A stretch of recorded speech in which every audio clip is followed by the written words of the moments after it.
either. Okay. All right. So you can share it on Fight the Darkness page and stuff like that if you want. Yeah. All right. Welcome to Radio Oz, guys. My name is Metal Mike. Tonight we have Aaron and Amanda Rule from Fight the Darkness Ministries. So we're going to discuss music, a life that will blow your mind. Yeah. That when I was talking to Amanda about her past, it just boggles your mind. So I'll let her talk about that here in a little bit. Okay. And they've got a lot of going on, so we'll discuss that in their future. What they look forward to doing and sharing with people. So first up, I'll let you two introduce yourselves a little bit, just to give a brief description of who you are before we get in further in the interview. My name is Aaron, I'm Amanda. and then I started Fight Darkness Ministries back in 2013. That's a good little while. That's where the Yep. ministry name came from, and then met Amanda in 2022. So our 2-year wedding anniversary is coming up the 13th. Yeah. Well, congratulations, guys. Thank you. Thank you. Funny little tidbit is we're both left-handed, we're both green-eyed, and both of our dads are immigrants. Oh man, whew. You could do that again if you tried. Yeah. I'm just saying you'll see later on how threes are kind of important in my life. Well, needless to say, I've heard great things about you from not just personally when I met you a couple weeks ago for the first time. I mean, watching you over the last year or two, as you all worked with KCF for a few years there. Yeah. And so I learned a little bit. I don't know a whole lot, but I'm wanting to learn, just like I'm wanting to share, because I know the little bit I learned from talking with you both, like I said, was amazing. And I think people need to hear that. And that's one reason why, like, I had David Pataconi earlier in the year, rest in peace to our friend. And I wanted his testimony, because he stayed so positive through through the end there. And it just, that thing, that touched me. And that's why I let him know. And then I kept saying, I wanted people to know. So, and that same thing goes with you all. Talking with you guys, you all have a strong testimony as well. Oh, yeah. So, and I also have that positivity that never leaves. right. And that's even with a faith in Christ, we all are tempted, and we have a hard time going through it. I mean, I'm going through things with my son, and it's a day-to-day fight. I mean, everybody's like, how do you do it? Faith and prayer, Yeah. And so I can understand some of what you or him or your families have went through. Yeah. Because of that. I mean, I've got a 30-year-old son that's got to have a heart transplant, and we've had a crazy weekend here involving that. Yeah. So, anyways, going forward, so going back to KCF, that was, like I said, a music thing that I gravitated to at first when I first was introduced. I didn't get to go to the year the last year or whatever year. Well, the last 2 years I didn't get to go, and I really, really wanted to, because there were so many artists I wanted to meet and touch base with. And then, like I said, seeing names I'm like, let me check these folks out. And I found you guys. And it's not what everybody's accustomed to. I mean, I seen you a few weeks ago. It was just 3 songs, 2 covers, and your original. And I shared your original this morning or last night, and it's done really well for me and for yourselves. So it's had like almost 300 views on Facebook and Instagram. It's got I think a couple, not a lot, on my YouTube channel. Yeah. On TikTok, it's had about 150 views. So I would say that was that's horrible numbers for an independent artist for over a night.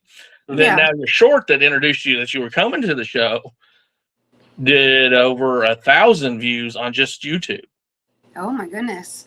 So congratulations for those numbers. I mean, for somebody that's, and I think it's the song. I think the lyrics of that song have spoke to some people. Yeah. I haven't seen comments of it, but to get out there, I think people need to hear it. And that, like I said, that's part of your testimony. So my lyrics are stories. Yeah, I mean that's what lyrics should be. Not just poetry for some artists, but a story that breaks down what you're going through at any given time to simplicity. Because know, I say that I can hit so many different audiences because I can stand on stage and testify until I pass out. And that hits a different audience than me singing, pouring my soul out in my songs. Because the Spirit works through different ways to touch them, to reach them. And I have both the power of speaking the word of Christ and the power of singing the word of Christ. right? That's we've discussed this, and I've discussed this with multiples of people. A song might hit somebody completely different than anything will, because people are listening to music, they are enjoying the vibe per se. That, hey, this is something cool, and I can, and it's not like I said. Listening to the 3 songs you chose that day, and then hearing parts of your testimony through that day, and they all fit. You know, they let me know that, hey, there's something real here. And I mean, I knew that from the get go, but it would show a reality that people are not accustomed to. I'm just honest, and I lay it all on the floor for people so they can really understand that I'm not just speaking about it, I've lived it. So they can feel they can trust me more, that I understand them on a personal level, not just I've studied the Word of God. Lay it all on the floor for people. Hold on one so second. they can really understand that I'm not just speaking about it. Sorry about that. I had hit my laptop and forgot to turn off the sound. Understandable. So, anyways, tell me about, a little bit. But I've heard one song, but I know you probably got more that you want you share. So give us a little bit of insight of. I know without going into the full testimony, but insight of your lyrics when you do write, and how you get to a point that will touch someone. I write songs in a way that a lot of people don't. I write the lyrics first. I write the story, and then God puts the melody into my head. I have like something that gets stuck in my head that God tells me to write about. He, and then like sparks a little bit of memories here and there, and then I write it all down. And then I grab my guitar, and it just pours out from there. So mine's, it's like a flow. It's straight from Christ. All right, I can respect that and understand that, because, like we said a minute ago, that's just the way to touch someone. And we've talked about this when I met you. Yeah. To touch someone so simply, just saying, "Hey," and be real. I mean, that's the catch. You got it, for somebody to accept. You have to be real, be authentic. Absolutely. If you're fake and not real, people read that and then they just throw you out the back door. Yeah, definitely. So, Aaron, you were talking about Fight the Darkness a little bit. You said you've been doing the ministry for 13 years. That's impressive. You know, many bands and ministries, really ministries don't last that long because of the people start looking for something different. They give up. They want to see. They just get bored, more or less. Tell us a little bit about where that Fight the Darkness started in 2013. That's helped keep it from getting boring and kept that flow going. I started it back in 2013. My first shows were like the metal shows, like the heavy shows. Like my first show with Ministry when I created it wasn't even. There was only one Christian band on there at that time.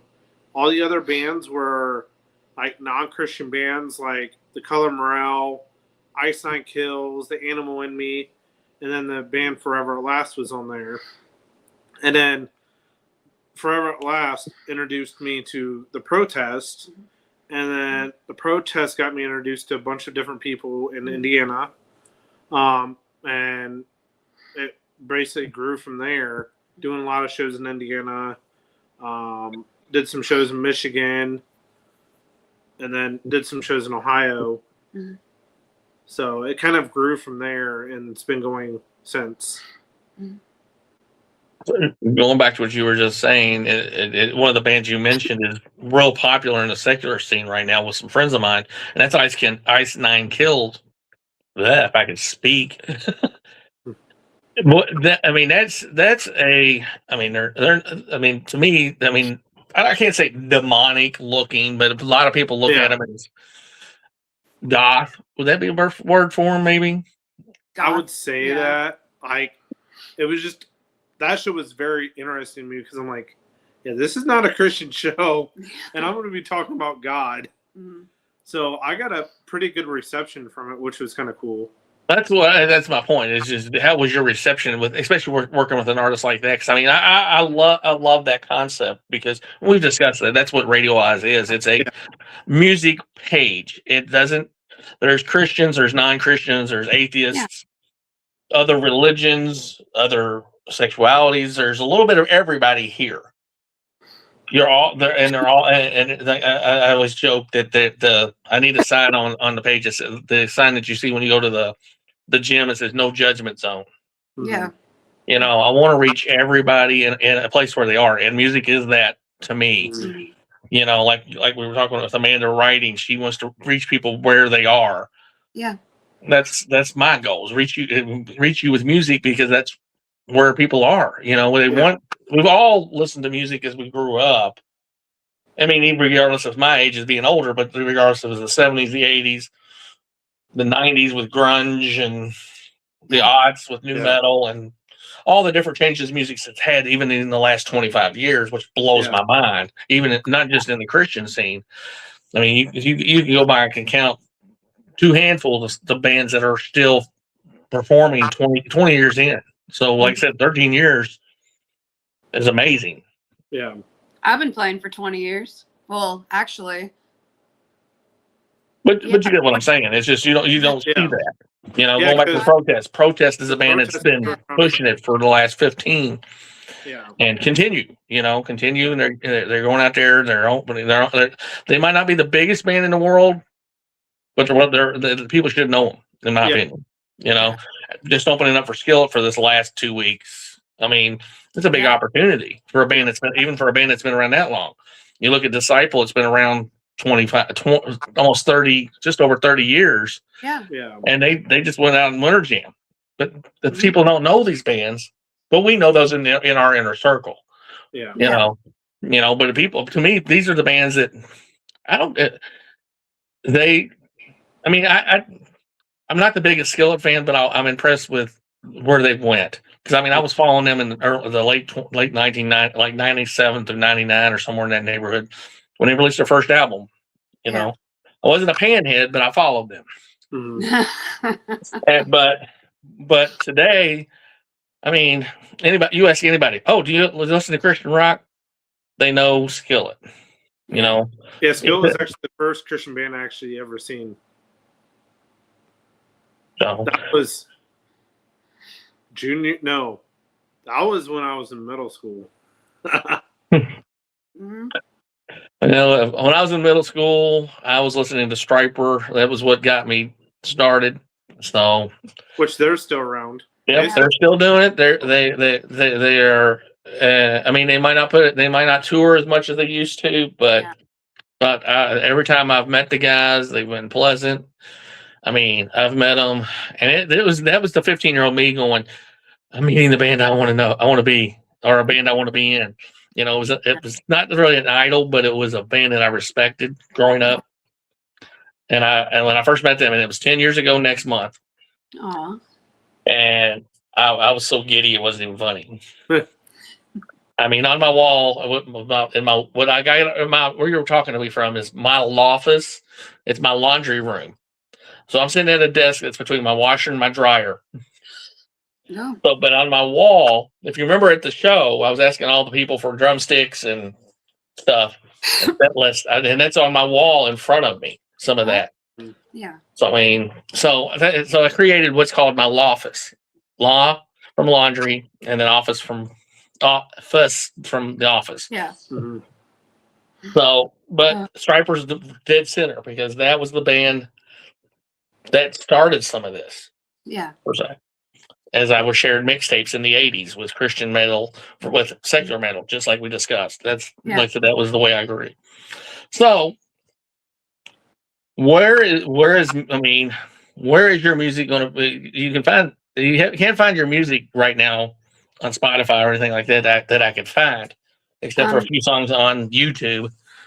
We have a lot of videos on our Facebook page. We have some on our website. And she will be recording here soon. We Yeah. have a producer just trying to figure out timing. Yeah. Because I'm doing the ministry, and then I'm also on the board for Immersion, which is out of Ohio. Right, and I was going to get into that too. I'm keeping busy with that too, because we're pretty much done. Now it's slowing down because we're pretty much done with the booking. Yeah. Now the publicity begins. Yeah. And so we are probably going to be announcing here in a month or two. Yeah. But now we're working on other logistics behind the scenes for it now. And I have a really demanding job. I'm basically a hospice employee. I'm a palliative caregiver with Home Instead. So I go to my client's house and I take care of him, and that's really stressful and requires a lot of upper body strength. for someone that would go in your testimony, that's amazing, the upper body strength. Oh yeah. Because of some things that have happened. I can pick him up and carry him long distances, and he's bigger than me. Man. I have a lot of upper body strength, which is crazy. Yeah, like I said, we'll get to your testimony here about that in a minute. Like I said, that is amazing. Mm-hmm. So, where's Immersion at, Aaron? Circleville, Ohio. Where? Circleville, Ohio. Yeah. Okay. And it's going to be September 5th. Yeah. It's Labor Day weekend. Labor Day weekend. Okay, that's what I was going to say. All right, and we were talking about that. That looks awesome. It sounds awesome because but the thing is, it's a drive for me. 4 stages this year, because last year we only had 3 stages. Mm-hmm. This year we're having 4 stages. Mm-hmm. Man, trying to compete with Louder and Lights. It's got 7. We are working right now. We are trying to have camping there also. Yeah. So people can camp. Yeah. So it's not really official yet, but we are working on trying to figure out logistics for camping for this year. Because it's not expensive at all to get in. It's this price that I call free 99. Yeah, it's free. Free 99. That's the best kind right there. Yeah. Yeah. So, are y'all going to be at KCF this year? Yeah. We'll be speaking. We'll be speaking, and then she's playing Friday or Saturday morning. Yeah. I know they haven't released the full lineup yet. Yeah. Yeah. They've released it quite a bit, but I just haven't seen the big list yet where everybody's listed and stages and days. Looking forward to that because I'm going to try hard really to get there this year. Yeah. That's the goal, as long as life will let me. Yeah, we're having for Immersion, we're having 40 plus bands in one day. Yeah. That's a lot of work. Oh yeah. Oh yeah. A lot of work. So that's as many. That's just shy of what KCF does over 3 days. Yeah.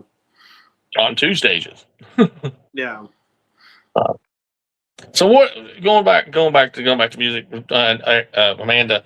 Who are some? Would you say is your inspirational in writing? It doesn't have to be Christian; it can be secular, whoever. If somebody was to ask you, or look at see what they're going to find. Yeah, but my stories, I like Phil Wickham's writing. He does a lot of stories. And then I found Emerson Day does a lot of storytelling.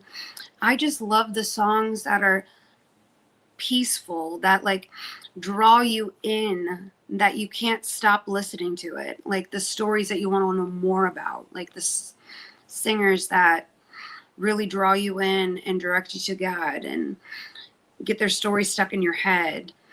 I do a lot of, let me see, let me think.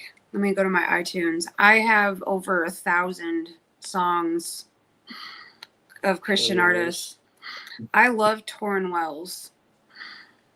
He's fun. He writes stories. And of course, Brandon Lake has a couple that I really have like embedded. Let me see. And I love Sons of Sunday. Have you ever heard of them? I've heard the name. I haven't heard nothing from them. They have really good stories. It's, let me see, Brandon Lake and a bunch of other like artists. It's, let me see, 6 of them. Yeah. And I have a lot of Ben Fuller. Because Ben Fuller and I have been through a lot of the same things, like the time of being an addict, and You've actually shared the stage. Yeah, we've shared the stage together, and I really resonate with his style of music. But I just try to write whatever God tells me to write, and it kind of resonates with one of my spiritual gifts, which God tells me who to talk to and what to talk to them about. And so it's the same with songwriting. Like, God tells me what to write about because this audience needs it, kind of thing. It's like Right. all intertwined there. Big Ryan says hello. Hi, Ryan. Oh, that man works more than anybody I know. Travels more I know. Talking about Ryan Donald. Ryan Donald. Yes. We're besties. I met Ryan. What's it been? Right after he became sober. Right after he got sober. Yeah. When he came down and went to Rock on Water down here in Yeah. the Kentuckiana area, down in Jervisville, Indiana, which Yeah. my friend Scott Shireman put on. He rest in peace too. He died right before Yeah. David did. So that was a rough week for the Christian scene in the Midwest. It's just really hard. I've had so many losses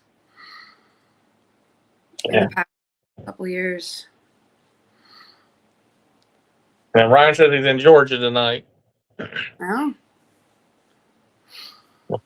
Gonna have some peaches. What's that? I said, is he gonna have some peaches?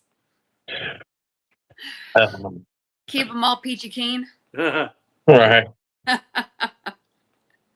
So, anyways, all right. So let's start. We'll get into the testimony part here for right now. So either one of you can talk. I mean, if Amanda, I know hers has got a strong background in some things. I don't know Aaron's, but if he wants to tell a little bit about his past and we got him here, that's fine too. It all started back in elementary school. I was diagnosed with ADD and ADHD, and it was put on IEP in elementary. So I had that through middle school, high school. In middle school, I was severely bullied, really bad. I got slammed into lockers, spit on, just call names and everything. And that's where I got to start knowing who Christ was in 7th grade, my 7th grade year. And then my freshman year in high school, I was invited to go to a camp in Michigan called Miracle Camp. And the last night of camp, I accepted Christ in my life. My first thought was, if I accept Christ in my life, the bullying's going to stop. It actually got much worse. I have my freshman year, I was on school grounds, got hit by a big piece of blacktop. It actually was inches around temple.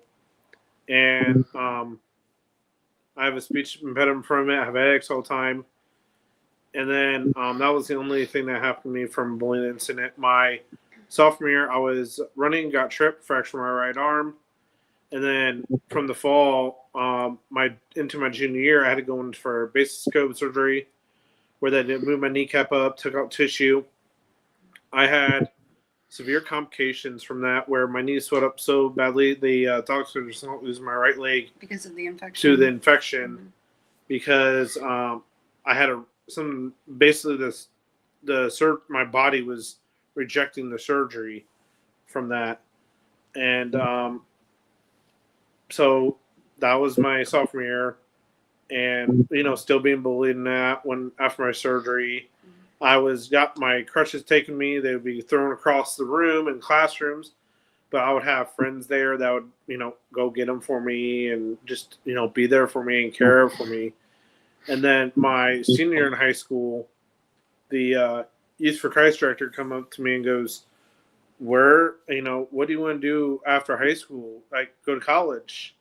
And what do you want to do? I'm like, I would love to be a youth pastor because of what I've went through in my, schooling and all that. Christ was there for me throughout everything.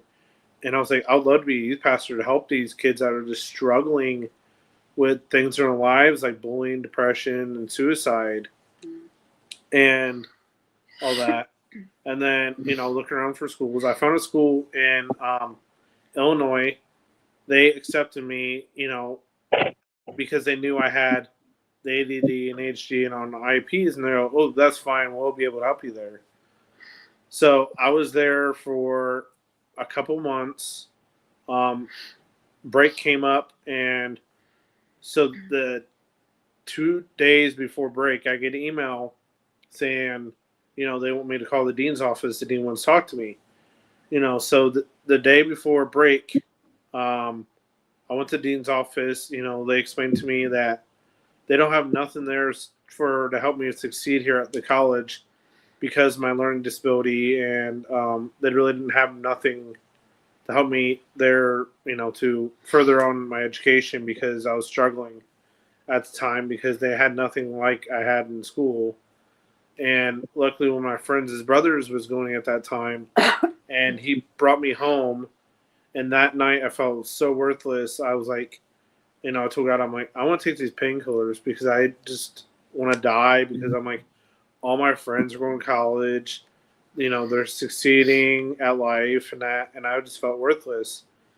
So, I got the painkillers, and I said, God, I'm going to call this one person to talk me out of doing this.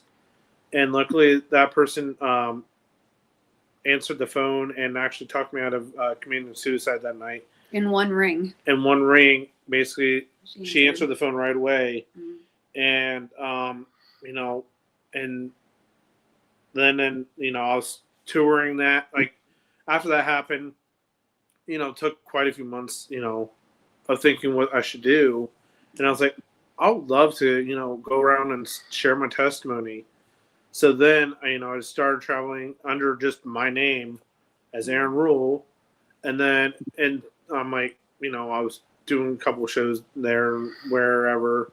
Mm-hmm. And then I was like, that'd be cool to bring up a ministry name. So I came with Fight the Darkness Ministries.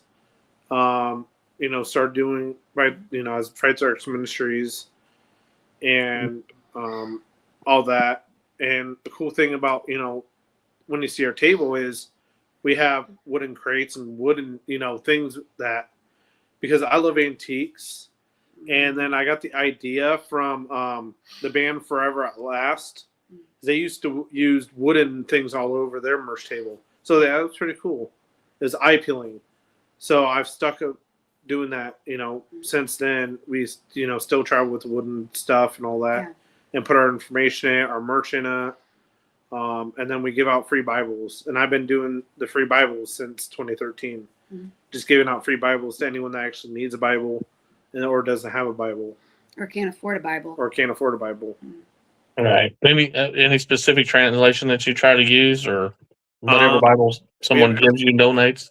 Whatever Bibles we give to donate. And then in 2022, I met Amanda. I was like, I told her what I do, and she's like, "Oh, that's pretty cool. I'd love to, do that too."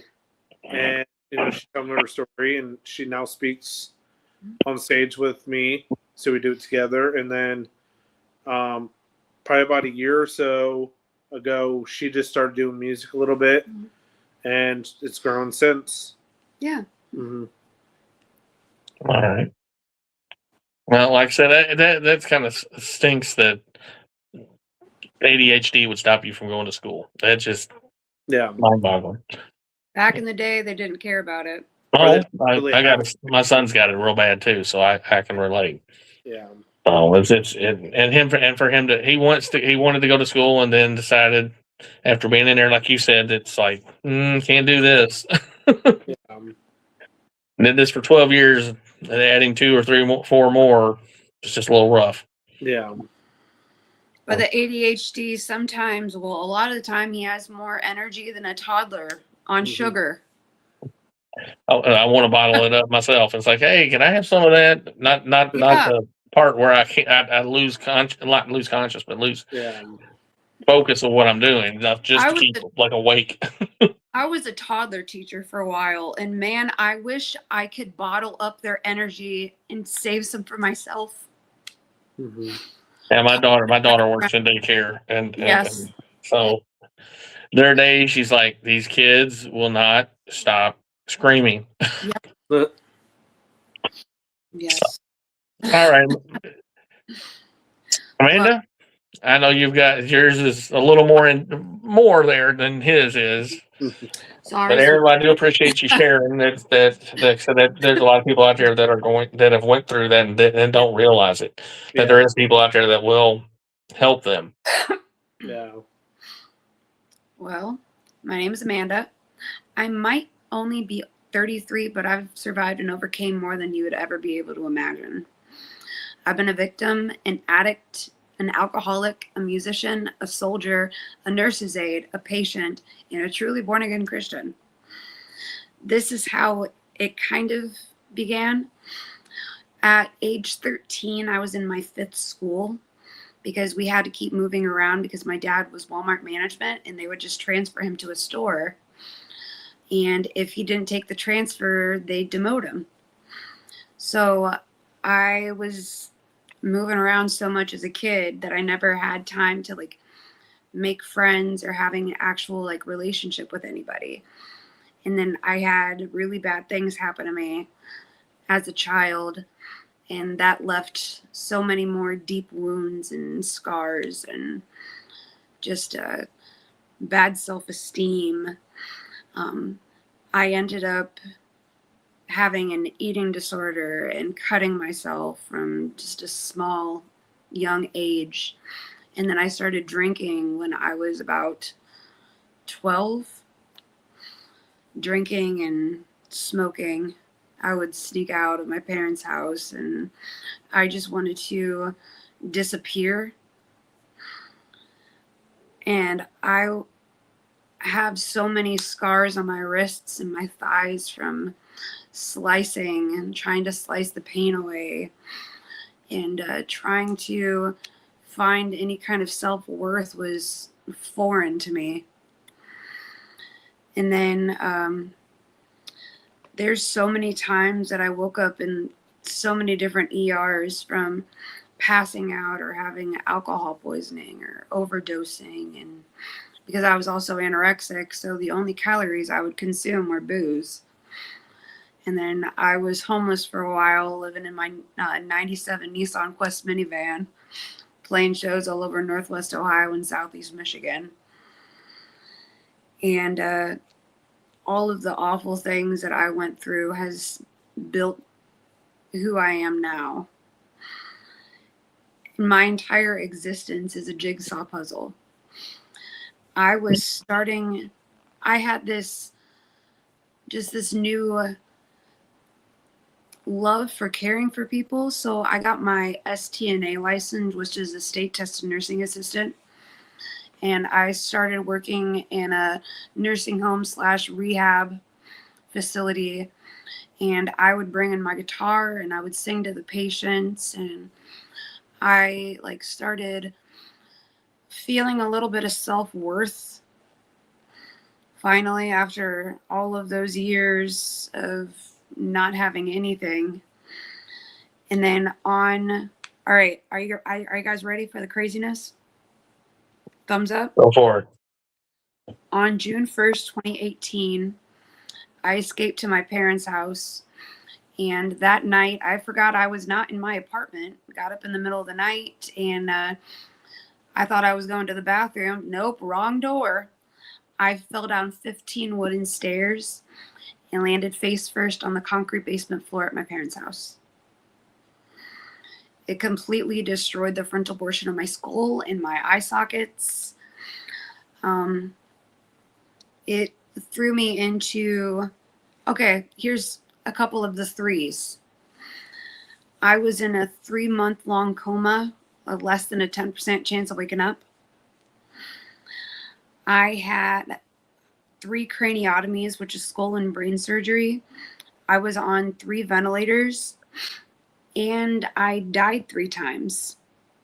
How many days was Jesus dead? Man, that says it right there. 3. Yeah. And that's why 3s are kind of important. And I had less than a 4% chance of surviving my surgery, too. My first surgery after my accident. I had respiratory failure. I had 2 blood clots, 1 in my leg and 1 in my brain. Ouch.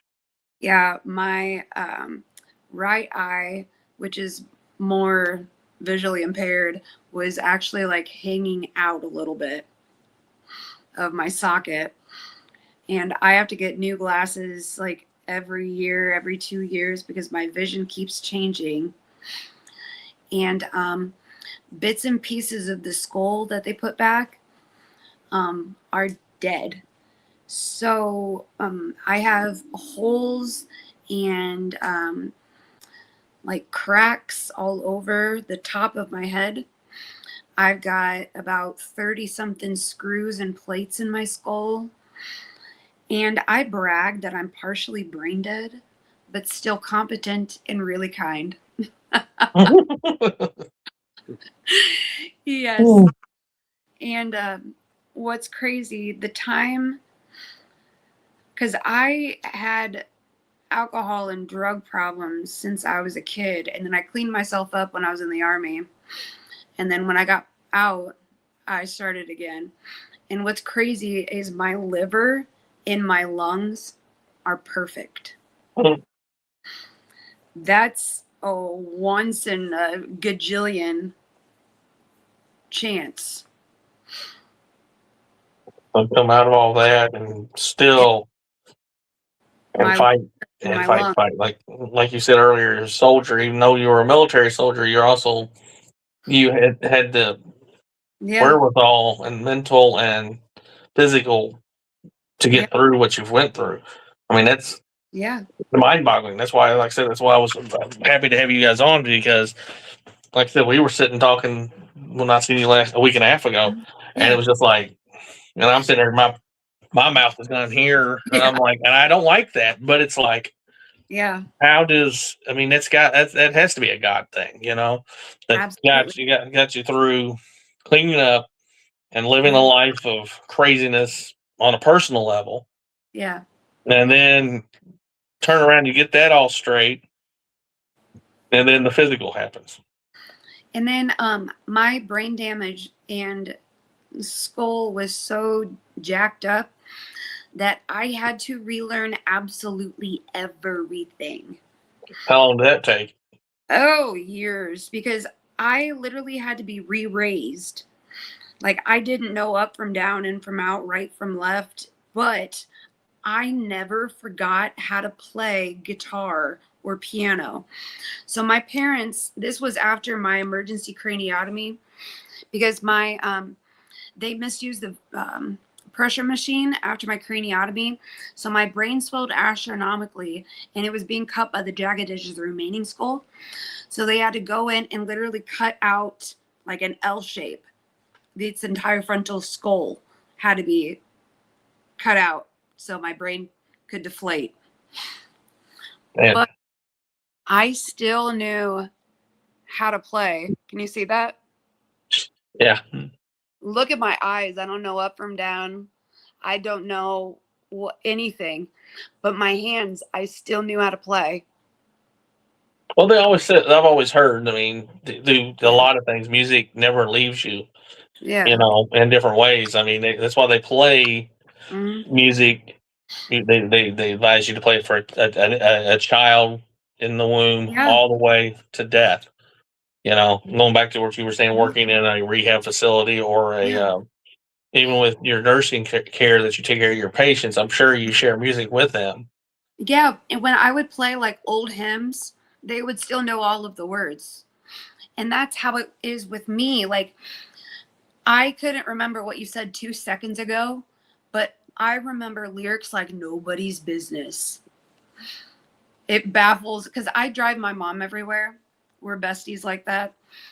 And she is always constantly baffled at how I know every lyric to every song that comes on. And it's actually really crazy because I still remembered all of my nursing skills too. Mm. And my mom got diagnosed with oral cancer a couple years ago. And I still remembered all of my skills, and I had so much leftover equipment from my dome explosion. I call it my dome explosion, my head injury. Right. Yeah. So if I say that not thinking, that's what that means. I still remembered how to take care. So I was my mom's at-home free health care because she had to have 6 inches of her fibula taken out to recreate her jawbone. Man. So I get to joke that she's got her foot in her mouth. And we can joke like that because we're both medically unwell. Well, that's another way to look at it for sure. Definitely. I mean, you have to have the humor and you have to have the happiness to get through anything like that. Right, I'm right there with you. I mean, that's what's going on with my son having to need a transplant. And everybody going back to what we're saying. I mean, I'll joke with I might be having the worst day ever, but I joke at work. If I can make you happy, smile for 10 minutes while I'm with you, that's well worth my whole 8-hour workday. Absolutely, especially when you're feeling like crap. Yeah. If you're able to bring up somebody else, it's worth it. And I work in self-storage, so I get people that's went through fires, floods, tornadoes, fires, divorces, you name it, Going back to your family for a minute, I know you was talking about that at 13, you were wanting to run away from everything. Yeah. So when you fell at their house, did that really did that bring back and some closure to that feeling? I literally was recreated. Like, I never once missed anything from my old life. I can't even say cuss words in my head. Like, everything bad was wiped away. I don't miss anything that I was before my accident. You were still young when that happened. I mean, 2018's 8 years ago. You're 33. You're in your early 20s. You haven't even lived a life yet, but you've lived. But you did. Yeah, I've lived more than any other 33-year-old I've ever met. I mean, and like I said, go through. I mean, even going through a short term in the military. Yeah, I was. Okay, so I was a 74 Delta, which is a chemical, biological, radiological, nuclear specialist. That's what my granddaughter wants to be, something like that. Yeah, and then I was also one of the national anthem singers of the 3rd Chemical Brigade. Damn, so you had the smarts to do a lot. Yeah, even though I literally cleaned up to join the military, and I was the first and only female on both sides of my family to join. But yeah, but like I said, she talks about all this nuclear stuff, and I'm like, huh? I mean, she's her color guard commander in ROTC. Yeah. Yeah, so she's got it going on. She's got the smarts and all that. and we were sitting at it might have been last Easter, and we were sitting talking to her and her boyfriend both want to join the military and go to college too, and the jobs that they were describing, and I'm like, that no.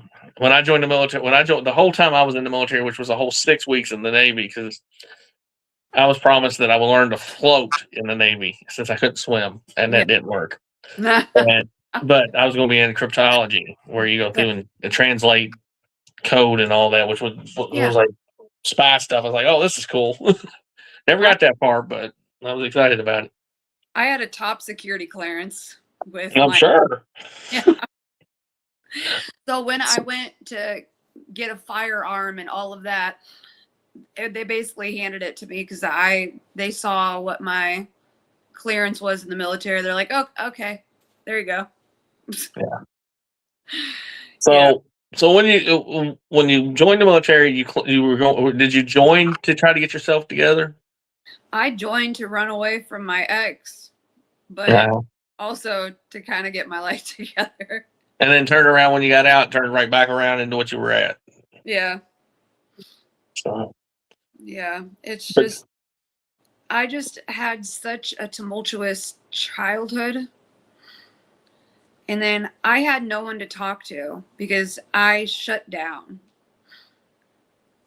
I never had like close friendships where I could talk to a girlfriend for hours. You know what I mean? Like friends open up. Let it out. I don't have that. I never had that.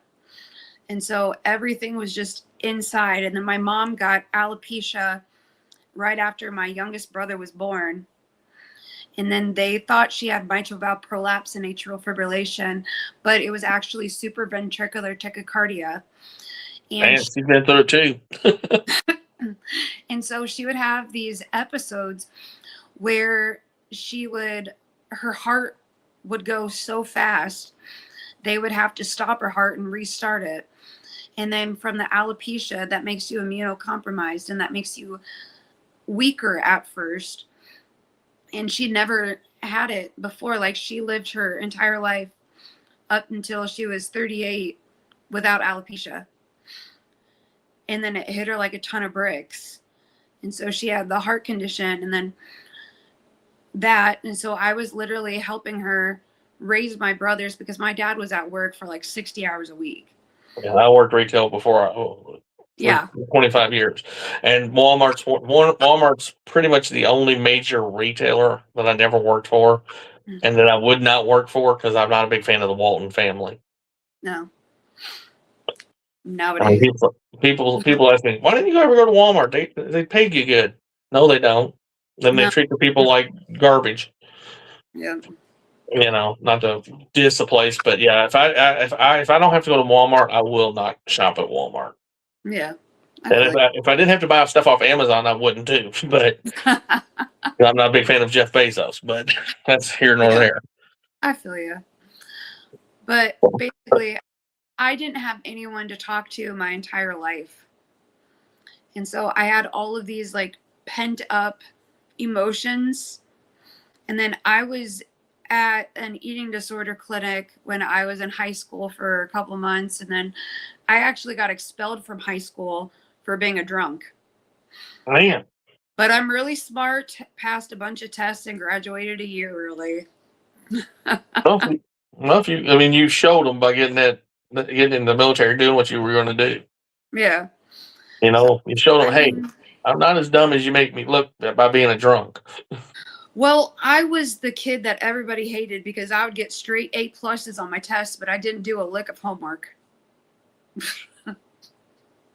Homework was my downfall in high schools for sure. So Well, I hated it. I would write papers because I already knew the history that my teacher was talking about, or I had already read the book my teacher was talking about, and because I've been reading since I was 4. And that's when I started playing piano and then guitar at 11. So books were my best friend, books and instruments. Sure. Did you get yourself or did you take classes? I was put into piano lessons at 4, and then I taught myself guitar. Oh, my brother taught himself bass. Yeah.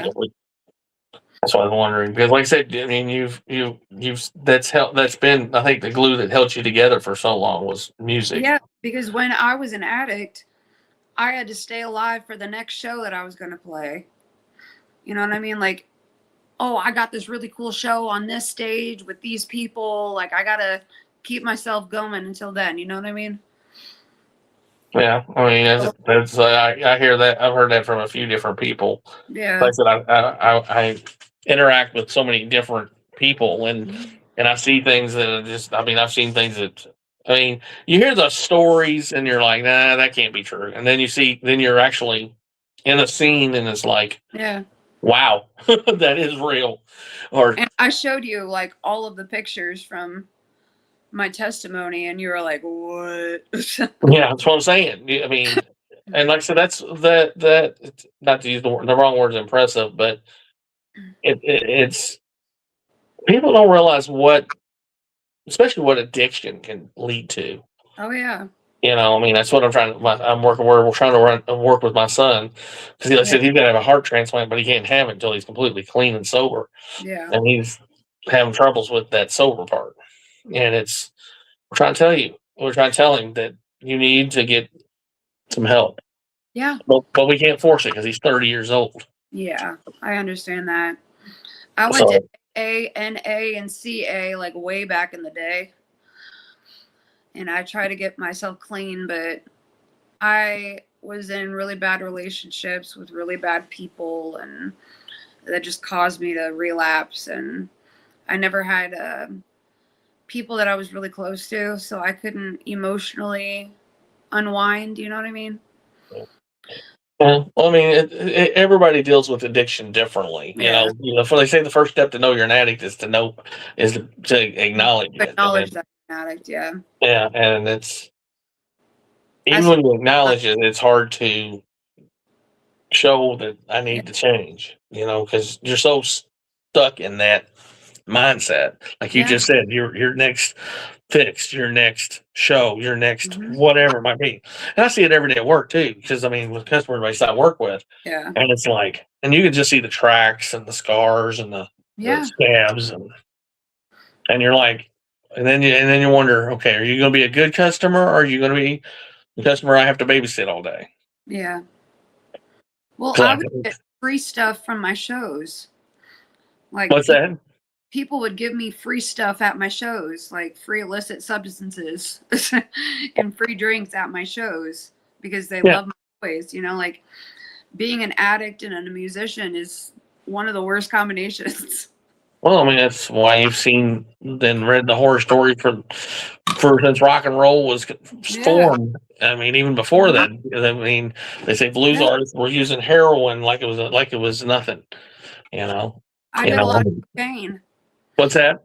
I did a lot of cocaine because that keeps you not hungry and keeps you awake. Yeah. That was the one of what we found out was one of my son's choices Yeah. was cocaine, and his was cocaine that we know of, Yeah. cocaine, dabs, and pot, and then Yeah. alcohol. Yeah. And then now we hope he swears he's done with the drug part of it. Just now we gotta get the alcohol part taken care of. Yeah. Well, Which it's easier to get alcohol than it is drugs. yeah, that's So what I was gonna say. yeah. So I Especially when it's right understand. there in front of you. Yeah, definitely. It's rough. So I love helping other addicts because I've been there, done that, and I'm Well, completely clean. okay, and when I was at your merch table or however you want to look at it, because I don't look at your all stuff as merch. I mean, we talked about that. You only had two things of merch, but everything else was something to give to somebody. Yeah. Let's explain a little bit how that works, because that's a unique perspective too. Is Yeah. you have, like I said, you had your little merch with your bracelet and your sticker. Yeah. Because t-shirts we know we've talked about are too expensive to make. Way. We've had. We But, have, but yeah. but like I said, you all have things on this table that create conversation. Yes. We're So partnered with organizations that are good assets for mental health, addiction, We're partnered with sex trafficking organizations. The Exodus Road, that's who we're with. And we're with To Write Love on Our Arms and what's the other one? That's all. The Hope Line The Hope Line. and To Write Love on Our Arms. We're with Hope International too. Yeah. That's where we can get children sponsored and all that. Yeah. But the people that we help, we give them ways to get the help that we can't give them. Like we're partnered with these organizations so they can say our name and get things for free or really reduced price. And we have little mini devotionals. We have like the Book of John and just little things that they can take with them, and you can keep it in your purse or your wallet, just like a little like motivation. Yeah, like I said, I noticed that, and as I said, that's what made your all's merch table, or however you want it, information table. Yeah. Or life table, or however you want to put it. It's a couple ways I would look at it, because, like I said, and that was different things that you had. It was for, like you said, an addiction or helping with trafficking and seeing it. Yeah. You know, because a lot of people don't. They look at. They don't think about trafficking being as simple as it is. I mean, no matter what, it can be any age. They can't just point, hey, that's an 18-year-old girl. It's littler than that. It's younger than that, and it's male, female, regardless. It's trafficking. It's abusing, all that, and they get caught in that cycle, and they need help to get out. You know, we live near Toledo, so that's every major highway goes through Toledo. There's so much trafficking in Toledo.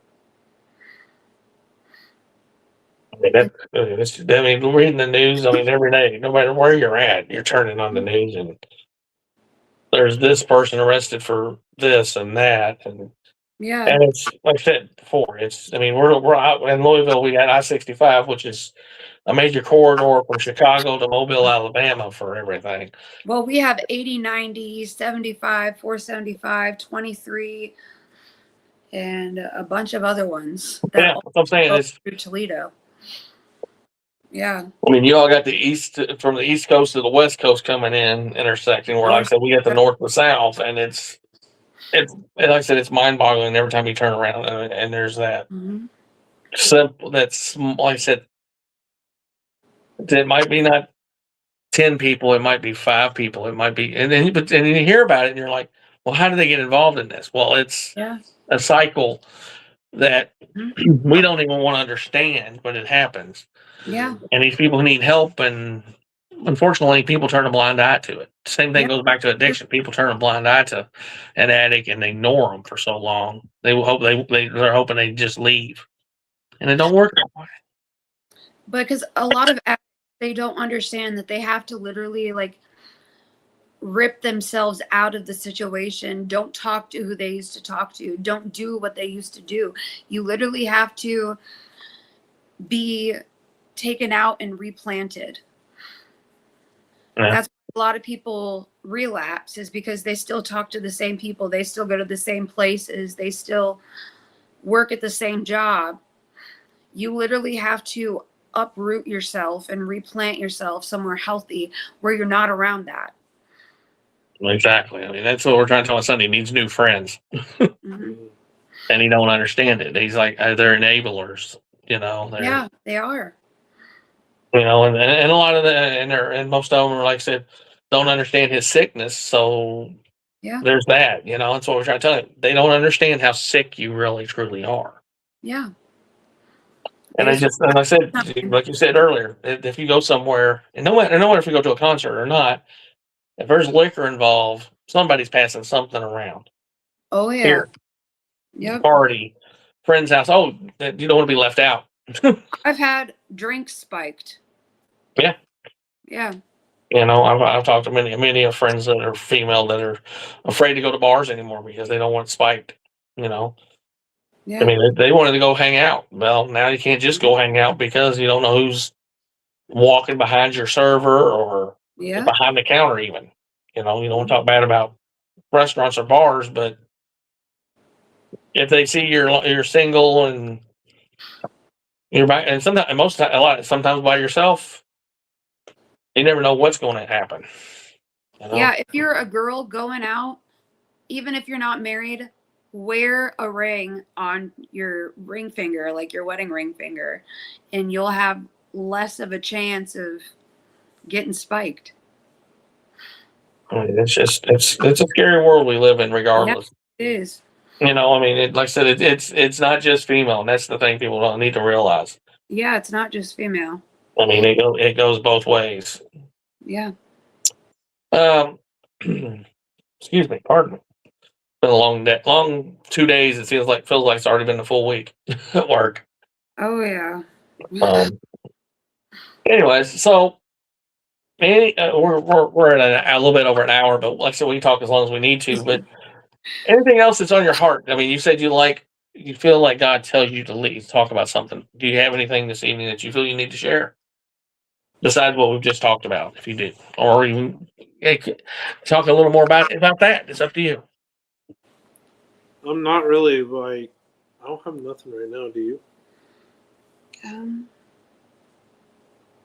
I mean, I'm just like I said, just throwing it out there. I mean, if you had anything else left to say, because like I said, I'm not going to let you stop or somewhere if you feel you need Yeah. to tell somebody something, because that's part of what we do is yeah. we share we share our heart, and and you have, both of you have, and I Yeah. appreciate that. Yeah, it doesn't really matter like what you've done or gone through, like, like a month ago, 2 days ago, even earlier today, or like an hour ago. It doesn't matter what you've done or what you've been through. God loves you no matter what, and He's there for you, and He'll never leave you nor forsake you. And also, good and evil can't coexist in the same place. Yeah. So when you're having these intrusive thoughts telling you to do things that are kind of dangerous, that aren't good, start talking to God in your head, and then the devil flees. You have to surround yourself in God's armor. You have to have the breastplate of righteousness, and you have to have the full spiritual armor to combat all of these wars that are going on. You are never alone. God is always with you. He will not leave you. You are made perfect. You are handcrafted by Him. Just because you don't like something does not mean it's not okay. It's just people need to have more self-confidence. They need more self-love. They have to love Christ to love themselves. That's why one of the reasons I wore this shirt says, "Smile more. You're beautiful. You're one of a kind." Agreed, totally Yeah. agreed on that. Mm-hmm. I mean, like I said, I mean, I tell people all the time, and I mean, I might not smile every day, might not look like I'm smiling. Well, I said my faith is smiling inside, saying, "Hey, you got this today." Yeah. You know, I mean, like I said, going through what we've been going through the last almost 2.5 years, which is hard to believe, with him Yeah. waiting for him to get clean and get to his transplant. Yeah. But like I said, what gets me through it is my faith, prayer, friends like yourselves that have Mhm. stepped up and been my prayer warriors across the globe, which is amazing. Yeah. I mean, I get messages all the time. How's he doing? How are you holding up? You Yeah.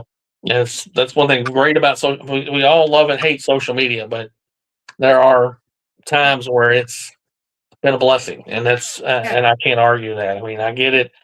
It can be addictive. It can be vindictive. It can be anything you think it could be. It can be. Yeah. But one of the things that's one thing that's helped me cope, and by having that circle. Yeah. We don't. I mean, I have friends locally that are great. Don't get me wrong, but sometimes the loving arms are there that are not physical. If that makes sense. Mhm. You I know? for people, it's easier to talk to somebody through a screen than it is to face when you're not confident or you're unsure or you're scared.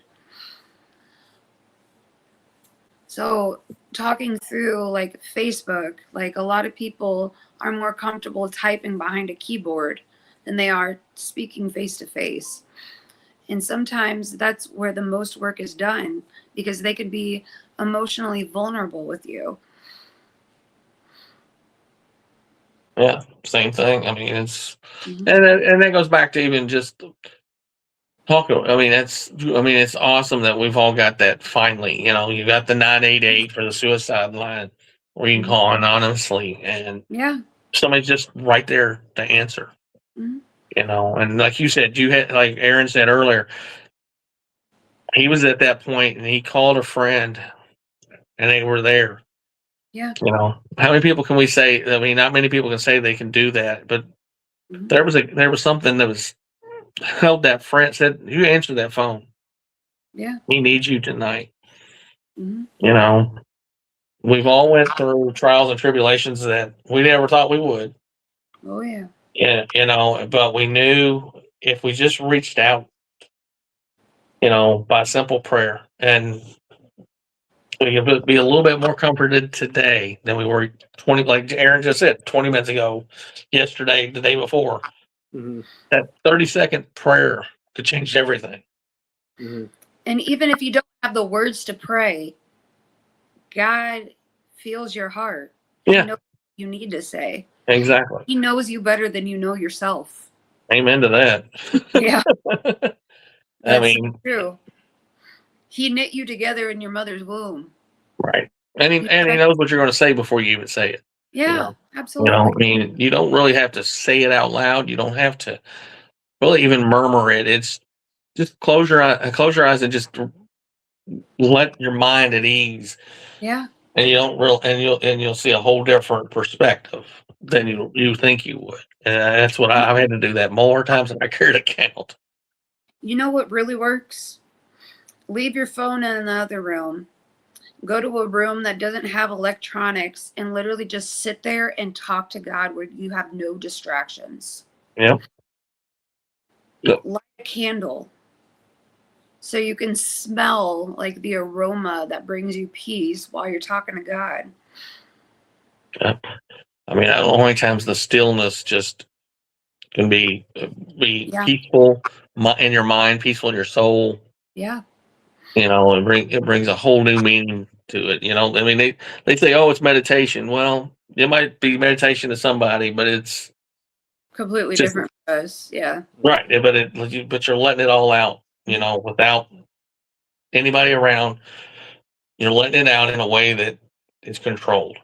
Yeah. You know, And you would not know speaking to me or even being around me that I am in serious pain all day, every second of the day. I'm in pain. I always have a headache and never leaves. And then I have really bad hip bursitis. I have scoliosis. I have misaligned and protruding vertebrae. Like, I have so much nerve damage from my TBI. But what gives me strength is God's love. Because if you set your mind on what's bad, what's hurtful, what is wrong with you, you're going to be flipping miserable. yeah, for sure. You have to just exit out of that. Keep it out of your mind. Every time you're in a bad spot or any time your pain is like overwhelming, just start talking to God. Because if you focus, as I said earlier, if you focus on the negative, you're going to be miserable. But if you just put faith, the size of a mustard seed can move a mountain. Yep. 100% on that, because that's one of my philosophies. I use the mustard seed as Yeah. an analogy all the time, and people are like, "Huh?" You'd be surprised. You'd be People don't surprised. understand what the mustard seed actually represents. Yeah. The mustard seed has the deepest and longest and fullest roots. You can't just yank it up because the roots will regrow and rebloom. Yep. Well, guys, it's been a pleasure. Absolutely. I mean, I think you've shared your hearts, your minds, and I hope we get some reception from this because, like I said, I think it's important because, like I said, people don't realize that even when you're in a situation like you both have been at different times, there is a relief, a not just in a godly aspect, but a relief once you get to that godly aspect and understand that he'll take care of the rest, as we've all been taught. He'll take care of you, he'll guide you, he'll like in your writing or just guide you in your job, every day, and as simple as that. I mean, if it's and help you just get through, even like you said, in pain. Yeah. The only way to get, I mean, I wake up in pain. I've just got neuropathy in my feet, and I'm like, my wife's sitting there watching a TV show about these people with gout, like you would never imagine, or Yeah. stuff like that. And I'm like, and I'm sitting here complaining about my feet hurting today. I'm like, I can't even imagine, like in your situation, all these ailments that mostly people it'll take a lot of people down completely for Oh yeah. life. They'd be classified disabled. They're going to lay in a bed all day and be miserable. And at 33, people will be like, "Well, you're too young to have all those problems." Well, here's my story, and that's what we just shared. Yeah. And it's crazy because I'm the happiest that I've ever been. I'm the most self-confident that I've ever been. I feel the most beautiful than I've ever felt before. And I joke, okay, can you see this right here? That's bits and pieces of my skull that's dead. I jokingly call this my forehead butt crack. So I love that when you told me that. I love that. Yeah. And then I have a hole right here. And I say, God plucked me from the apple tree up top and threw my butt back down here. Love it, love it, love it, love it. You have to just embrace your differences and you have to love yourself because you are perfect in God's eyes. You're beautiful. And and I'm sure it did take you a long, long, long time to accept that because, like you said, you were anorexic, bulimic when you were younger. Mm-hmm. To be the addict that you were after with that going on, and then going through the family turmoil and everything, to turn around and to say, "Hey, I have all these imperfections, but God loves me regardless because I'm His creature." I'm beautiful to Him, so I'm beautiful to me. So, all right, guys. Well, anyways, I do appreciate you. We ended up at about 1 hour and 15 minutes or so, which is a good amount of time, and I think we got a lot covered. I hope to see you, like I said, at KCF this year, just in passing. And we do have our 501c3 now. Yep, and I was getting ready. That's what I was getting ready to say. The last thing we do is tell everybody where we can find it. On our website, we have under how you can help us. There's a link on that page that says you just click on it, and it goes to website through ACT International. You can go there and give monthly, or you can give a one-time gift. Yeah. And that goes into account where we can, get the money that we need for traveling and anything we need for our ministry. And then we also have it on our Facebook. Yeah. We made posts about it. Because we go to a lot of places where the people are really in need. So they can't pay us. So we do everything out of our own pockets a lot of the time. So we would just ask for like gas money and like hotel. Because we do so much out of our own pockets to help the people that everybody else disregards. So our website's fighttodarknessministries.com, and then our Facebook is Fight to Darkness Ministries, and then Amanda's page is Amanda Rule. Yeah. Cool.